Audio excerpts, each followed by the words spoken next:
Danang tadi sudah disampaikan beberapa indikator yang disebutkan oleh Ibu Telisa, salah satunya adalah terkait dengan penurunan penjualan dari otomotif begitu. Apakah ini masih terus terjadi hingga saat ini dan sektor-sektor apa yang semakin tertekan?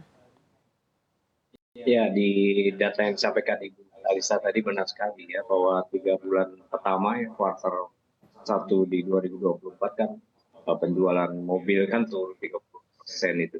Dan ini situasi yang tidak baik-baik saja sepertinya. Dan di sisi lain juga terdapat data bahwa bukan mayoritas deh, saya nggak tahu angka pastinya, tapi sudah mulai banyak keluhan bahwa banyaknya kredit sepeda motor yang macet. Ini artinya kan kemudian terjadi sebuah pelemahan daya beli di mana masyarakat kelas menengah ke bawah itu yang dengan kepemilikan kendaraan bermotornya kebanyakan beli dari kredit dan tidak mampu bayar lagi. Akhirnya kita bisa melihat bahwa situasi pelemahan daya beli ini juga mulai benar-benar dirasakan oleh masyarakat, bukan hanya pada barang-barang kebutuhan pokok, tapi juga barang-barang sekunder ya, kalau disebut tadi ya kan durable goods. Tapi juga ini potensi yang nanti akan menjadi tidak segera cepat selesai kalau terjadi kenaikan tarif listrik atau tarif bahan bakar ya. Ini menjadi masalah serius juga, di mana kita harus mulai mengantisipasinya jauh lebih awal, lebih baik gitu. Dan saat ini suku bunga BI rate kita kan juga di angka yang cukup tinggi nih, tertinggi nih sepanjang sejarah kita di 6,25 sejak bulan Mei 2024 dan masih dipertahankan seperti angka saat ini 6,25. Dan artinya kemudian ini juga akan membuat kesulitan bagi korporasi-korporasi dalam rangka investasi atau new investasi atau investasi existing untuk mengkonsumsi bunga kredit yang landing page-nya di atas 7% sudah. Kalau kita menghadapi situasi ini artinya ada dua hal yang harus kita pikirkan kan. Secara kredit lebih tinggi, pelemahan rupiah juga terjadi dan kemungkinan akan segera muncul kenaikan tarif-tarif dasar yang seperti tadi disampaikan mengenai tarif listrik misalnya. Belum lagi nanti gas, akhirnya akan bertubi-tubi kenaikan infrastruktur cost yang akan berpengaruh besar terhadap industri kita. Sementara juga industri kita menjadi penyumbang pajak yang cukup besar untuk pemasukan negara. Nah ini harus benar-benar diseriusin untuk memperhatikan situasi ini. Jangan sampai industri kita berguguran dan resikonya kemudian penerimaan negara juga semakin menurun karena industrinya tidak mampu lagi beroperasi dan tidak mampu membayar pajak. Nah ini saya kira mata rantai yang harus benar-benar pemerintah segera sikapi sebaik mungkin. Baik, tapi kan kita tahu juga tadi disampaikan oleh Ibu Telisa dari global ini kan tekanannya juga cukup besar begitu. Apabila ternyata kebijakan moneter dari Bank Indonesia melakukan pemangkasan suku bunga, apakah menurut Bapak ini secara signifikan juga bisa langsung mengubah situasi saat ini? Enggak loh, enggak akan langsung mengubah itu. Karena juga begini, dunia usaha juga mempertanyakan apa keseriusan pemerintah dalam mengatasi situasi ini kan masih jargon-jargon politik ya. Tenang, situasi finansial fundamental kita aman, kan gitu bahasa pemerintah. Tapi dunia usaha kan memiliki sudut pandang yang berbeda. Kita justru mengharapkan pemerintah melakukan aksi yang lebih baik daripada sekedar statement politik. Nah ini yang harus kita cermati, pembenahan ke dalam ini sangat penting dilakukan terkait dengan regulasi, terkait dengan BI rate, terkait dengan meningkatkan daya beli masyarakat. Nah kalau ini bisa kita lakukan, maka fundamental ekonomi kita di dalam negeri akan lebih baik, meskipun dunia global tidak baik-baik saja gitu. Banyak kok negara bisa bertahan walaupun situasi ekonomi globalnya meningkat ya, ketegangan antar negara, antar kawasan meningkat, tapi banyak negara yang bisa bertahan karena fundamental ekonomi mereka benar-benar bisa menjaga sirkulasi perputaran ekonomi di dalam negerinya.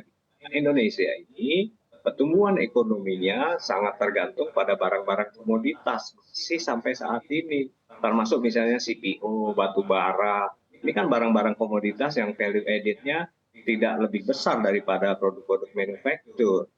Nah, sementara saat ini kita mengalami pelemahan dari sisi manufaktur kita. Nah, sehingga produk-produk ekspor kita yang menjadi pendukung ekonomi dari sisi komoditas itu tidak akan bertahan lama juga kalau industri sektor manufaktur kita dibiarkan lemah sampai situasi seperti saat ini. Ini harus benar-benar ada atensi yang sangat serius untuk membangkitkan kembali industri manufaktur kita. Data juga menunjukkan terjadi pelemahan selama 10-15 tahun terakhir terkait dengan kontribusi manufaktur kita pada PDB. Para ekonom sudah sering mengeluhkan hal itu, mengingatkan pemerintah. 15 tahun yang lalu pertumbuhan kontribusi manufaktur pada PDB itu di 29%. Saat ini tinggal 12-16%. Artinya terjadi proses yang disebut dengan deindustrialisasi itu. Dan kalau ini terus-menerus situasinya stagnan seperti ini, maka pendapatan negara dari perpajakan yang diambil dari manufaktur itu akan semakin menurun. Bu Telisa, strategi seperti apa yang diharapkan dari Bank Indonesia ataupun pemerintah untuk bisa memperbaiki kondisi ekonomi saat ini? Ya, tentunya dalam kondisi yang serba ketidakpastian ini, satu hal baik dari Bank Indonesia maupun dari pemerintah semuanya tuh sama, kepastian.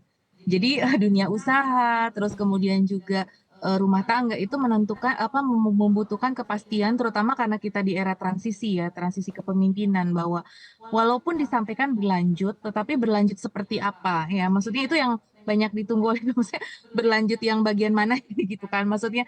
Jadi itu kepastian itu sangat-sangat dibutuhkan, certainty, karena investor luar negeri semua tuh wait and see, semuanya tadi wait and see, semuanya kita lagi wait and see. Makanya kenapa ada capital outflow belakangan sehingga rupiah kita ini karena wait and see. Jadi nomor satu, kita harus mempertahankan narasi bahwa walaupun ada nanti transisi kepemimpinan, Indonesia akan komit pada misalkan tadi fiscal sustainability-nya, kemudian akan memproduksi kebijakan-kebijakan yang kondusif, dalam arti bahwa kebijakan kita tetap pro kepada ekonomi ya, maksudnya artinya ekonomi dan sosial. Jadi artinya bahwa kita akan konsisten untuk menjaga fundamental ekonomi kita, menjaga iklim usaha yang kondusif, ya kepastian hukum, ya kemudian juga corruption, karena kita tahu ICOR kita itu tinggi karena tingginya korupsi ya. Jadi itu yang kebocoran-kebocoran itu terjadi. Nah, sehingga dan tadi kepastian kebijakan ya benar sekali tadi perdagangan dan industrinya ya. Karena itu penting sekali untuk membangun suatu fundamental ekonomi. Jadi ya tapi itu semua sudah tahu tapi sulit ya diimplementasikan. Maksudnya karena apa? Karena ada ego sektor. Jadi kalau saya melihat bahwa